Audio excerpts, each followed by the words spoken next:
Good morning. It's Thursday morning, January 11th. Boy, we had winds and rain out here last night, but it's clearing up.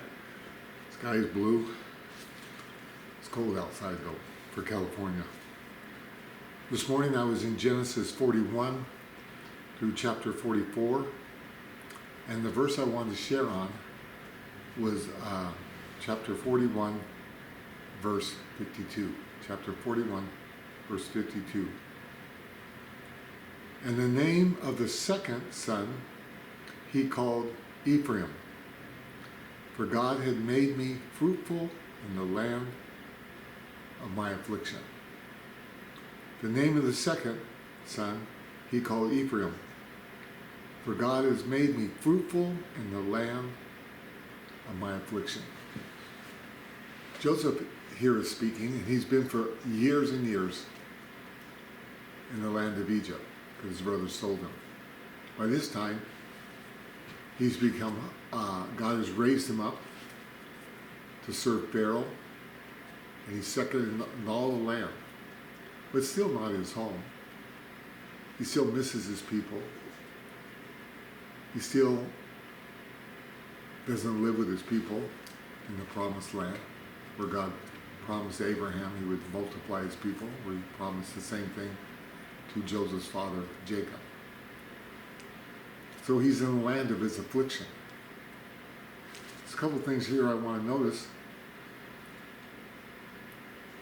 It says, the name of the second son, he had two sons. And it says the name of his second son is Ephraim. Ephraim means fruitful, fertile, productive. So he named his son fruitful, fertile, productive. And then he says, for God has made me fruitful in the land of my affliction. Joseph wasn't practicing some sort of positive thinking. He wasn't in denial of the problems he had. He states, I'm in the land of my affliction. His eyes were wide open. He was truthful.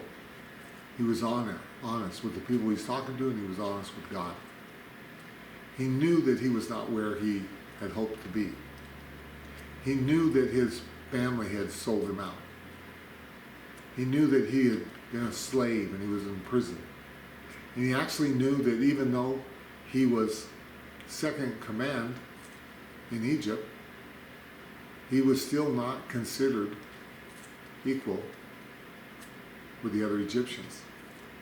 It says in the scriptures that when his family finally came and he ate with them, the Egyptians would not eat with him because it was an abomination to the Egyptians to eat with a Hebrew.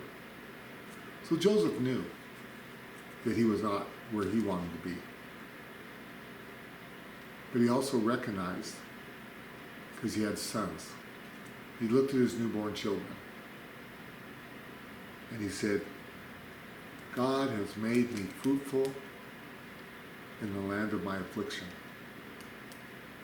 He could see the hand of God in the midst of his trials. He could see that God was good to him in the midst of his situation. And he also didn't say, hey, you know what, I've worked hard. I've done a good job.